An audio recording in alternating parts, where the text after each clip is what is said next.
Hi, my name is Dr. Debarati Haldar. I am the professor of the Department of Research, United World School of Law, Gandhinagar, Gujarat. I am also the honorary managing director for Center for Cyber Victim Counseling. The topic today we are going to discuss is about Cyber Tribunal. The objective of this module are to understand the differences between regular courts and tribunals, to understand the composition, function, and scope of the cyber tribunals, and to note specific cases that may have been dealt with by cyber tribunals. We would also learn about need for cyber tribunal. This module is divided into 5 parts, that is, introduction, adjudicators for cyber offenses, composition of cyber appellate tribunals, functions and scope of cyber tribunals, and summary and conclusion. This module will also help us to know and understand the nature of offenses under Information Technology Act and understand the meaning of adjudicator in the Information Technology Act. In India, information communication on technology and digital communication technology related offenses and violations of rules, regulations, etc. were first attempted to be categorized under the Information Technology Act 2000, which was later amended in 2008. However, with the development of the understanding related to cyber crimes, scopes of various other existing provisions were also extended to cover certain offenses. Prime examples could be Indian Penal Code, which was amended in 2013 to cover cyber offenses like cyber stalking, voyeurism against women, etc. The Information Technology Act 2000, which was later amended in 2008, provides 2 types of offenses, that is, civil and criminal. Chapter 9 of the Information Technology Act deals with civil offenses, including damage to the computers, computer system, network, etc., liability of the body corporates, issuing of certificates, etc., related issues. Criminal cases, on the other hand, include offenses under Chapter 11. This may include computer-related offenses, identity theft, voyeurism, cyber terrorism, sexual offenses, breach of confidentiality, etc. It must be noted that there is no definition of the term cyber tribunal in the Information Technology Act. Civil offenses under the Information Technology Act are dealt with under Chapter 9, especially under sections 43, which speaks about penalty and compensation for damage to computer system, etc. Section 43A, which speaks about compensation for failure to protect data. Section 44, which speaks about penalty for failure to furnish information, return, etc. Section 45, which speaks about residuary penalty. For adjudicating these types of civil offenses, the Information Technology Act 2000, amended in 2008, established the post of adjudicator.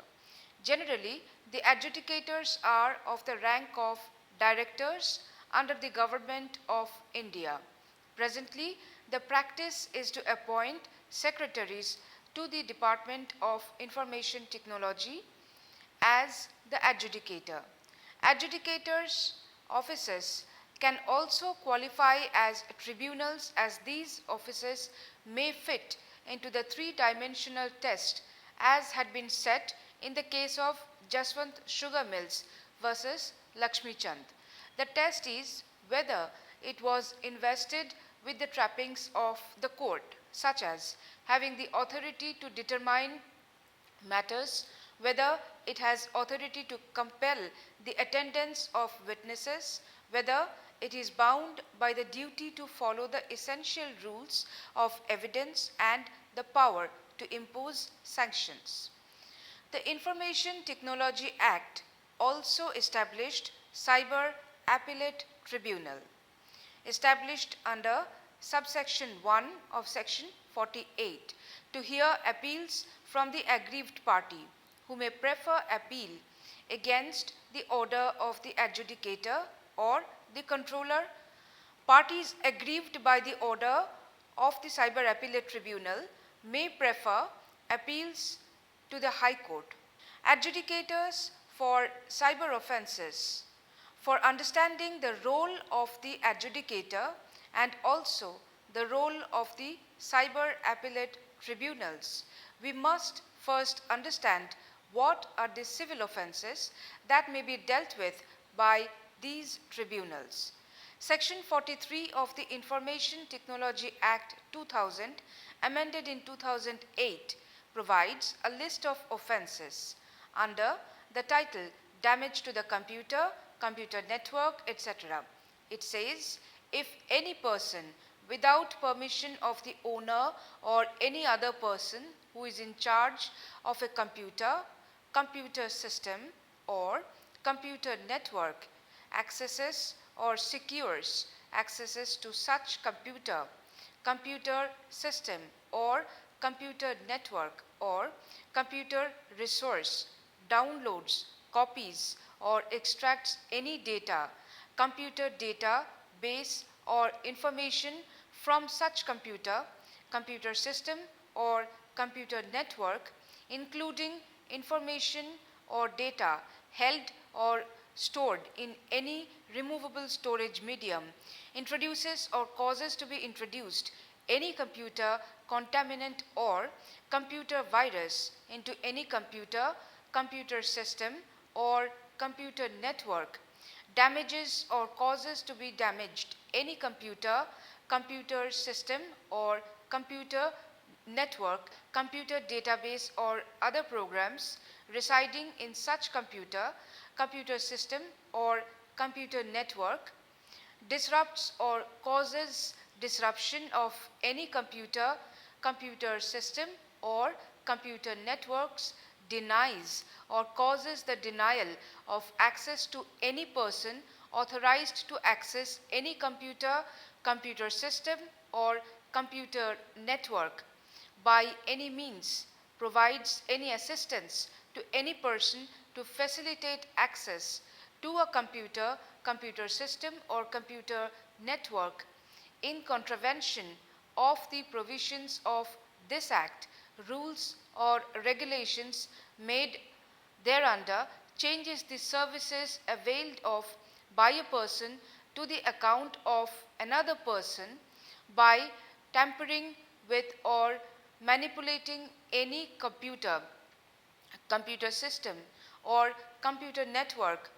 destroys, deletes, or alters any information residing in a computer resource, or diminishes its value or utility, or affects it injuriously by any means, steals, conceals, destroys, or alters, or causes any person to steal, conceal, destroy, or alter any computer source code used for a computer resource with an intention to cause damage, he shall be liable to pay damages by way of compensation not exceeding 1 crore rupees to the person so affected. Now, let us check some explanations given by this section. Computer contaminant. It means any set of computer instructions that are designed to modify, destroy, record,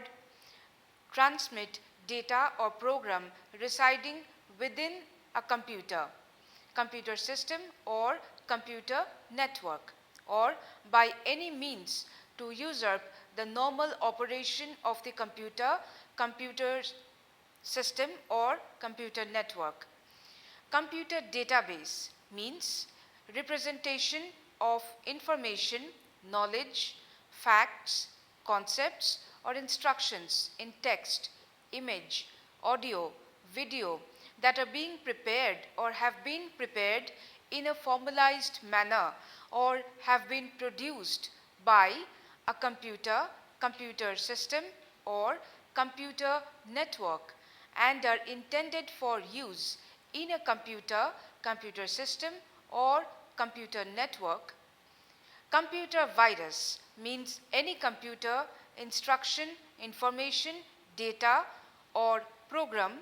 that destroys, damages, degrades or adversely affects the performance of a computer resource or attaches itself to another computer resource and operates when a program, data or instruction is executed or some other event takes place in that computer resource.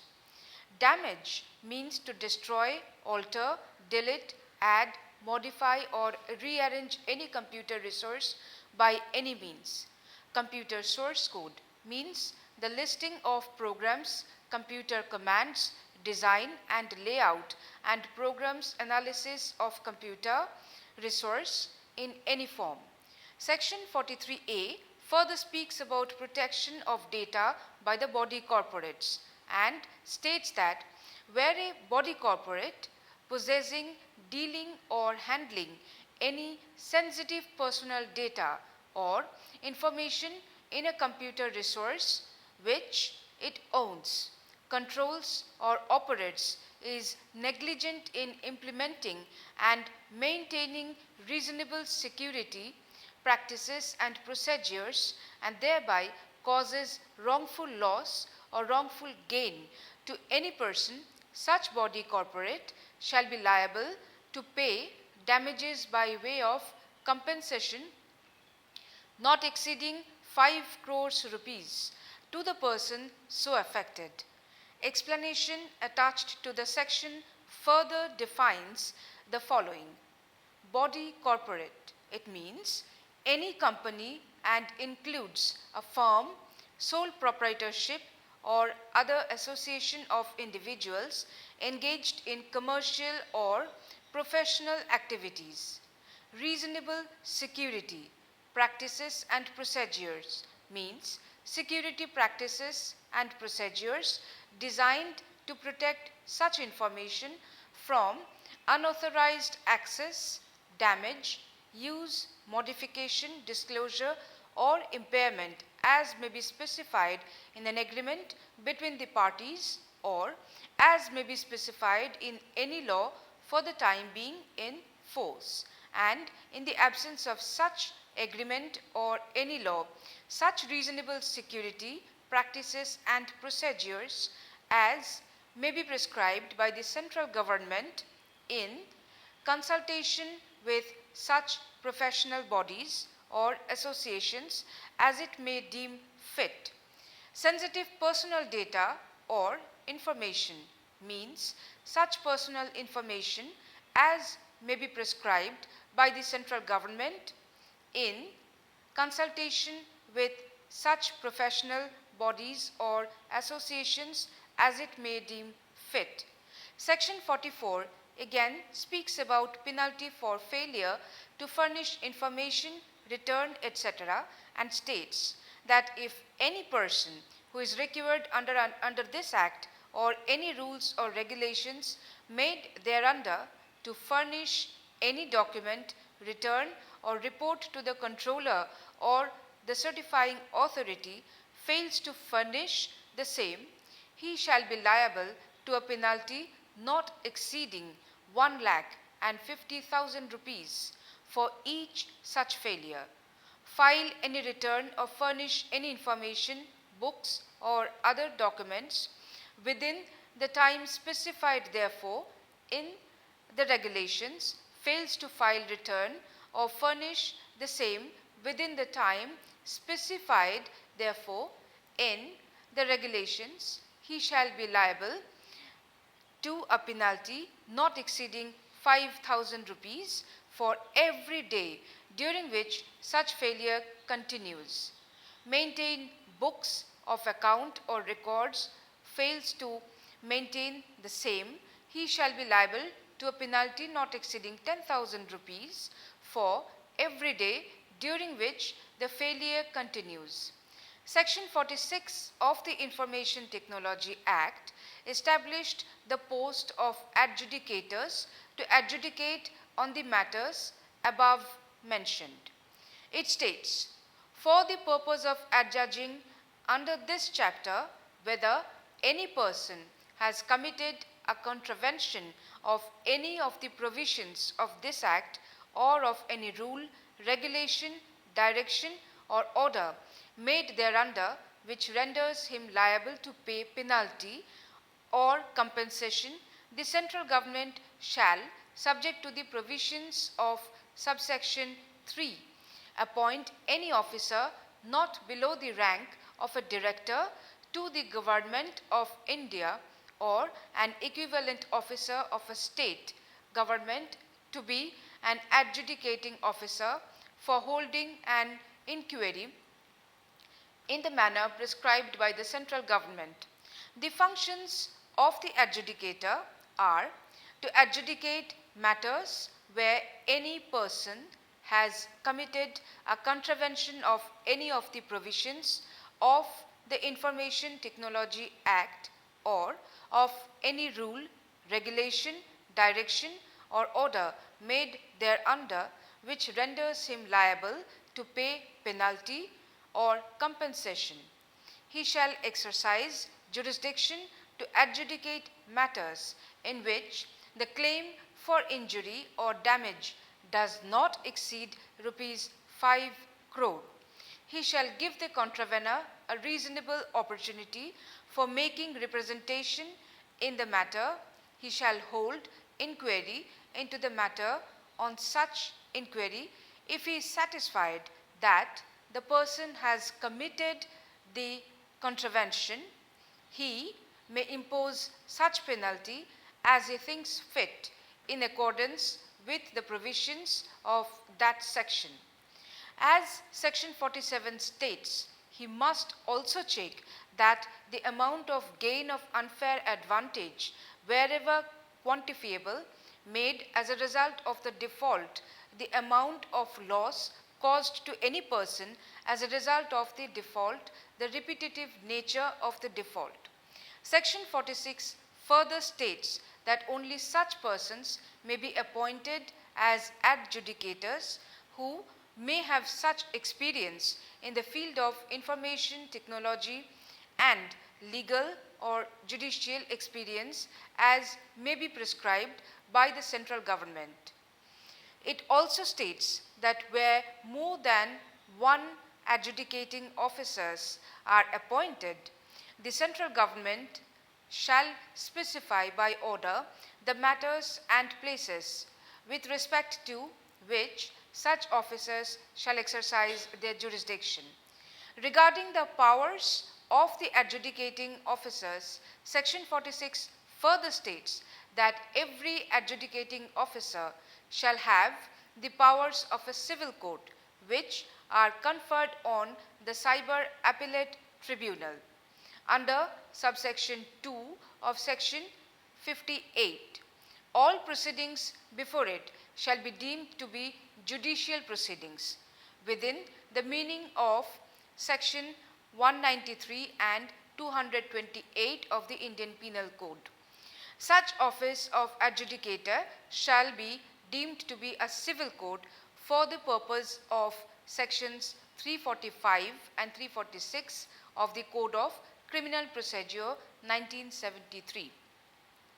Such office of adjudicator shall be deemed to be a civil court for the purpose of Order 21 of the Civil Procedure Code 1908, composition of a Cyber Appellate Tribunal. The Information Technology Act also established the Cyber Appellate Tribunal under section 48 of the Act, which states that the central government shall by notification establish one or more appellate tribunals to be known as the Cyber Appellate Tribunal. The central government shall also specify in the notification referred to in subsection 1 the matters and places in relation to which the Cyber Appellate Tribunal may exercise jurisdiction. The composition of cyber appellate tribunals is dealt with under section 49 of the Information Technology Act. Thus, it can be seen that the Cyber Appellate Tribunal shall consist of a chairperson and such number of other members as the central government may, by notification in the official gazette, appoint, provided that the person appointed as the presiding officer of the Cyber Appellate Tribunal under the provisions of this Act immediately before the commencement of the Information Technology Act, Amendment Act 2008, shall be deemed to have been appointed as the chairperson of the said Cyber Appellate Tribunal. Under the provisions of this Act as amended by the Information Technology, the selection of chairperson and members of the Cyber Appellate Tribunal shall be made by the central government in consultation with the Chief Justice of India. Section 49(3) further states that the jurisdiction, powers and authority of the Cyber Appellate Tribunal may be exercised by the benches thereof. A bench may be constituted by the chairperson of the Cyber Appellate Tribunal with one or two members of such tribunal as the chairperson may deem fit, provided that every bench shall be presided over by the chairperson or the judicial member appointed under subsection 3 of section 50. The benches of the Cyber Appellate Tribunal shall sit at New Delhi and at such other places as the central government may, in consultation with the chairperson of the Cyber Appellate Tribunal by notification in the official gazette, specify. The central government shall, by notification in the official gazette, specify the areas in relation to which each bench of the Cyber Appellate Tribunal may exercise its jurisdiction. Section 49(4) and 5 of the Information Technology Act further gives power to the chairperson of the Cyber Appellate Tribunal to transfer a member from one bench to another, and also to transfer a particular case from one bench to another if at any stage of the hearing of the case or matter it appears to the chairperson or a member of the Cyber Appellate Tribunal that the case or matter is of such a nature that it ought to be heard by a bench consisting of more members. Regarding the qualification of the members of the Cyber Appellate Tribunal, Section 50 of Information Technology Act states that a person shall not be qualified for appointment as a chairperson of the Cyber Appellate Tribunal unless he is or has been qualified or to be a judge of a high court. The members of the Cyber Appellate Tribunal, except the judicial members to be appointed under subsection 3, shall be appointed by the central government from amongst the persons having special knowledge of and professional experience in information technology, telecommunication, industry, management or consumer affairs. A person shall not be appointed as a member unless he is or has been in the service of the central government or a state government and has held the post of additional secretary to the government of India or any equivalent post in the central government or state government for a period of not less than 2 years, or joint secretary to the government of India or any equivalent post in the central government or state government for a period of not less than 7 years. The judicial members of the Cyber Appellate Tribunal shall be appointed by the central government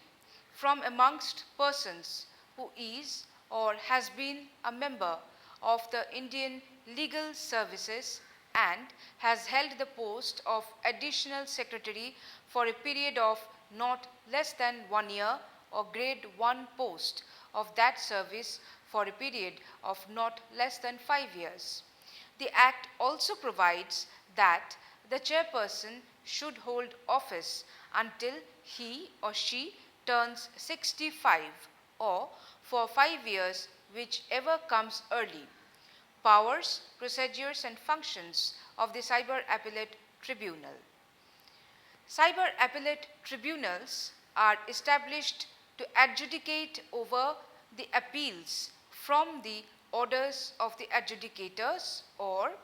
controllers. The powers of the Cyber Appellate Tribunal may thus be explained as: number 1, adjudicating over appeals preferred on orders by adjudicators. Number 2, chairperson's exclusive power to transfer cases to other benches, and number 3, chairperson's exclusive power to transfer members from one bench to another. Section 58 of the Information Technology Act speaks about procedures and powers of the Cyber Appellate Tribunals and states that the Cyber Appellate Tribunal shall not be bound by the procedure laid down by the Code of Civil Procedure 1908, but shall be guided by the principles of natural justice and subject to the other provisions of this Act and of any rules. The Cyber Appellate Tribunal shall have powers to regulate its own procedure, including the place at which it shall have its sittings.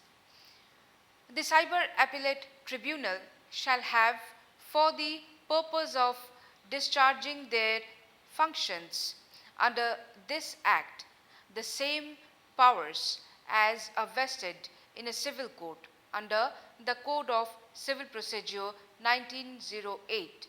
while trying a suit in respect of the following matters, namely, summoning and enforcing the attendance of any person and examining him on oath, requiring the discovery and production of documents or other electronic records, receiving evidence on affidavits, issuing commission for the examination of witnesses or documents, reviewing its decisions, dismissing an application for default or deciding it ex parte, any other matter which may be prescribed.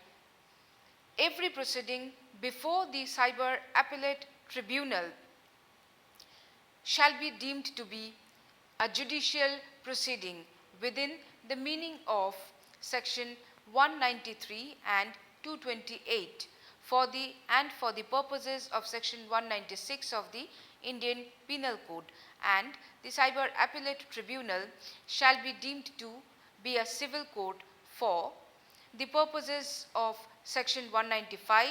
chapter 26 of the Code of Criminal Procedure 1973. To summarize, cyber offences under the Information Technology Act may be divided into two groups, namely offences of civil nature and offences of criminal nature.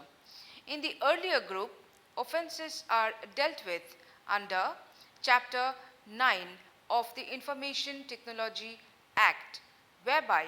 the punishment is mainly pecuniary, that is, restricted to hefty fines. In such cases, the adjudicator may be responsible for the adjudication of the cases. Aggrieved party may approach the Cyber Appellate Tribunal against the order passed by the adjudicator. The Information Technology Act provides detailed guidelines for powers and functions and procedures for the Cyber Appellate Tribunal, which is of the nature of a civil court. Thank you.